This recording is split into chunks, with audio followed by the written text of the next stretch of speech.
Bonjo, je suis le directeur exécutif du Centre pour la justice environnementale Togo et je suis le président du réseau des organisations de la société civile sur le climat et l'environnement au Togo.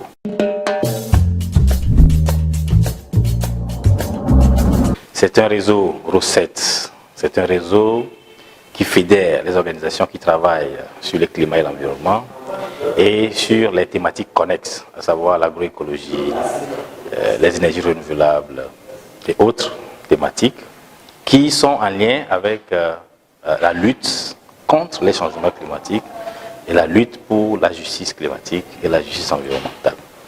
Donc c'est un réseau qui a été porté sur les fonds baptismaux en octobre dernier, le 26 octobre 2023.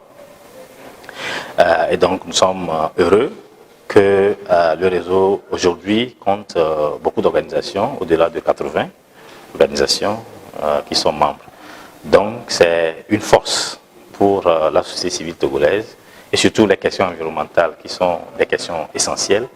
Nous sommes convaincus qu'avec ce nombre dans ce réseau-là, nous pourrons faire le travail nécessaire pour protéger l'environnement.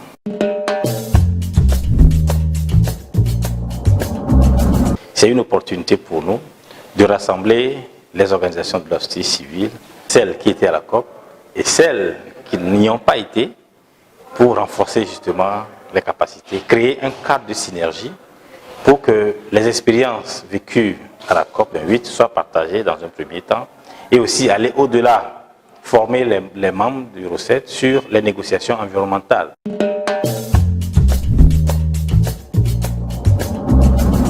Parce qu'au jour d'aujourd'hui, on s'est rendu compte qu'il y a plusieurs conventions, mais seule la Convention cadre des Nations Unies sur le changement climatique est mieux connue, la Convention sur la diversité biologique est aussi connue, et la Convention sur la désertification est connue. Mais d'autres conventions, telles que la Convention de Stockholm, de Bâle, de Kuala Lumpur, sont mal connues.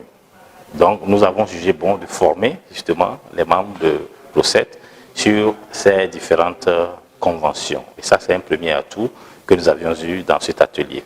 Le second, c'est que nous avions eu la chance d'avoir un négociateur africain qui est formateur aussi et qui nous a parlé justement de comment ça se passe au niveau des COP, les préalables, comment il faut préparer les COP, travailler avec les gouvernements et aller justement à la COP avec des évidences, c'est-à-dire les effets, les impacts que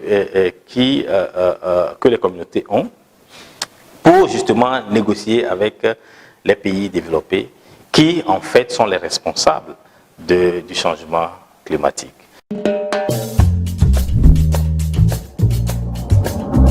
Les membres ont été intéressés par les différentes thématiques, donc les enjeux, les enjeux environnementaux, les enjeux économiques et sociaux. Nous avons également brossé, en quelque sorte, les processus et les étapes de comment est-ce que les organisations de la société civile peuvent s'inscrire aux différentes COP et fondamentalement voir comment diversifier justement la participation des OSC aux différentes conventions, aux différentes réunions concernant les conventions.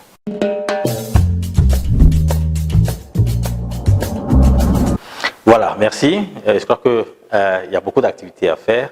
Ça, c'est une activité parmi tant d'autres. Donc, d'autres activités, nous aurons à former. Nous allons continuer donc la formation et nous allons parler essentiellement sur la justice environnementale.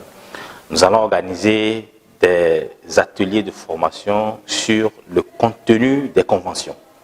Parce que la convention de Stockholm, la convention de Bâle, la convention de Rotterdam sont des conventions clés sur lesquelles les organisations doivent avoir une notion. Et donc nous allons revenir sur ça en atelier. Et au-delà de ça, nous allons aussi préparer déjà la COP29 qui va se tenir à Bakou, à Azerbaïdjan, en novembre prochain. Et donc c'est un processus. Et dans ce processus-là, nous allons engager des dialogues avec le gouvernement parce que nous savons que c'est le gouvernement qui a le leadership en termes de représentation ou de représentativité du pays à la COP. Et nous allons, à travers nos membres, travailler avec les communautés parce que nos membres sont plus proches des communautés et au cours de leurs activités, nous allons en tant que réseau les soutenir et puis les accompagner dans leurs activités. Donc voilà, très ramassé, ce que nous allons faire en 2024.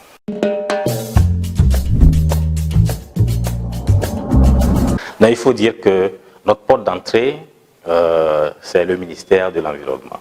Et déjà, porté sur les fonds baptismaux en octobre, nous avons trouvé l'opportunité de rencontrer déjà le ministre à Dubaï, parce que c'était une occasion pour nous. Et aussi, nous avions fait des réunions au pavillon du Togo où les membres du ministère étaient là et aussi d'autres ministères connexes, ministère de l'eau, ministère de l'agriculture, même l'Agence nationale de protection civile était là à la COP. Et donc, ça a été une occasion pour nous de vendre le réseau. Et là, je peux vous dire que on nous a fait appel pour qu'au retour, on puisse être en contact avec ces différents ministères. Donc, c'est un pas.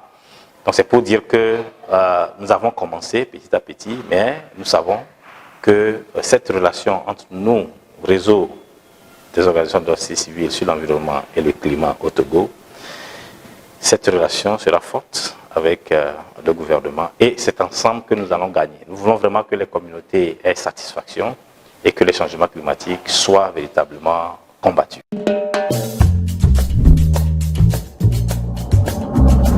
Non, c'est pour dire qu'il faut que les gouvernants écoutent la société civile et à travers la société civile écoutent la voix des communautés parce que ces communautés-là sont celles qui subissent les impacts et qui ont des meilleures solutions. Il faut que le gouvernement aussi prenne en compte des solutions endogènes pour que véritablement les communautés avec lesquelles nous travaillons soient satisfaits.